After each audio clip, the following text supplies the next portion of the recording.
అర్థమైంది. అలాగంటే మేము మొత్తం బడిలో పామిస్తాను స్వామి ఎక్కువే టైం ప్రేమ చూపిస్తారు అని. అయితే ఈ సింధూరమే స్వామివారికి ఎందుకు ఇష్టము అంటే, హనుమంతుడికి సీతాదేవి రోజు రామువారి కోసం అలంకరించుకుంటారట. అలంకరించుకునేటప్పుడు ఆ సింధూరం ఏమొచ్చి నుదుటిన పెట్టుకుంటారు సీతాదేవి. అప్పుడు హనుమంతుడు వచ్చి, అమ్మ మీరు ఎందుకమ్మా సింధూరము బొట్టది నుదుట్లో పెట్టుకుంటున్నారు అని చెప్పేసి అంటే, ఇది రాముల వారి మీద ప్రేమతో ఆయన మీద నేను పెట్టుకుంటున్నాను సింధూరము నుదుటిన, అందుకేనా ఆయన జ్ఞాపకము రాముల వారిది అని చెప్పేసి చెప్పారంట.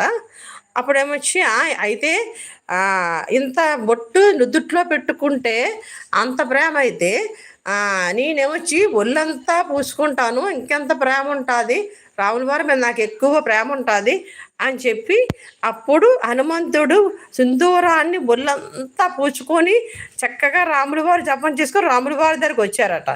వస్తే అప్పుడు రాముల వారు చూసి, ఏవయ్యా హనుమంతుడా ఏంటి ఇలాగా పూసుకున్నావంటే, సీతమ్మ వారు నుదుట్లో చిన్న బొట్టు పెట్టుకుంటే నీకు అంత ప్రేమ ఉంది కదా, అలాగా నేను ఒళ్ళంతా పూసుకున్నాను, నాకు ఎక్కువ ప్రేమ ఉందని నేను పూసుకున్నాను రాము అని చెప్పేసి అంటే, అప్పుడు రాముల వారు నవ్వుకొని, అయితే ఇప్పటి నుంచి నీకు ప్రతిగా సింధూరము నీకంటే ఇష్టం కదా, ప్రతి గుడిలో నీ సింధూరమే ఉంటుంది, నీకు ఇష్టమైనది దీంతోనే ఎప్పుడు ఉంటావు అని చెప్పి ఆ సింధూరానికి ఉన్న కథ అది స్టోరీ. సింధూరం అంటే